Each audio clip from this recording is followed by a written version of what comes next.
मैं अपने गुरुजी को प्रणाम करता हूँ। हम लोग पढ़ रहे हैं हिंदी साहित्य का इतिहास। इतिहास में कल हम लोग पढ़ चुके थे इतिहास का शाब्दिक अर्थ एवं व्युत्पत्ति, और एक इतिहासकार को देखे थे हेरोडोटस को। आज हम दूसरे इतिहासकार को देखेंगे, बीको, जिनका पूरा नाम है व्यामविशिष्टा बीको। इनका पूरा नाम है। जन्म इनका 1668 ईस्वी में नेपल्स इटली में हुआ था। निधन इनका 1744 ईस्वी में। इनकी पुस्तक का नाम है साइना नुओवा। नुओवा का अर्थ होता है नया विज्ञान। हिंदी में इसे हम लोग नया विज्ञान कहेंगे।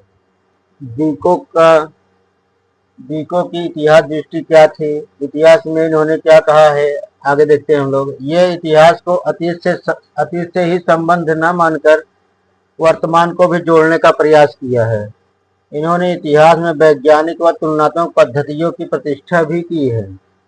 इन्होंने इतिहास को 5 प्रकार की भ्रांतियों से बचने का उपाय भी बताया है, जो अगले पेज में देखेंगे। बीको के अनुसार हमें 5 भ्रांतियों से बचना चाहिए। पहला है प्राचीन काल के प्रति अतिरंजनात्मक दृष्टिकोण का त्याग भी करना चाहिए।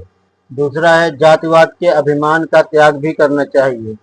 तीसरा है जितने भी महापुरुष हैं उन्हें अधिक विद्वान मानने के भ्रम से बचना चाहिए, कि जरूरी नहीं है कि वो महापुरुष हैं तो सब कुछ जानते ही हैं। 2 जातियों के भाव एवं विचारों की समानता के आधार पर ही उन्हें परस्पर संबंध मान लेना उचित नहीं है। 5वां है पुराने व्यक्तियों को यह मान लेना कि उन्हें अपने युग का अधिक ज्ञान होगा। ऐसा कदा भी नहीं हो सकता है। जरूरी नहीं कि हम लोग वर्तमान युग में जी रहे हैं 2026 में और 2026 के विषय में सब कुछ जानते हैं। ने अपने परिभाषा में कहा है कि इतिहास मानव की चेष्टा तथा चिंता का फल है। इसका स्वरूप समान और संस्थाओं के निर्माण से भरपूर है। इसमें समानता तथा निरंतरता की प्रवृत्ति होती है। बीको ने ये कहा है। इतिहासकार कांट जी को पढ़ेंगे, जिनका पूरा नाम इमैनुअल कांट है। इनका जन्म 1724 ईस्वी जर्मनी में हुआ है। निधन इनका 1804 ईस्वी में हुआ है।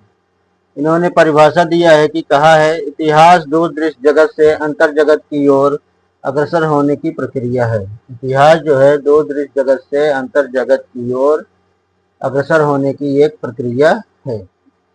कांट की इतिहास दृष्टिकोण क्या है, ये देखते हैं। इन्होंने कहा है कि इतिहास सार्वजनिक और विश्वजननी प्रक्रिया है। इसमें प्रगति की एक योजना निहित होती है। इसकी मौलिक प्रवृत्ति बौद्धिकता तथा नैतिकता का विकास भी इसमें निहित रहता है। कांट ने ये कहा है। आज हम 2 ही इतिहासकार के पढ़े हैं,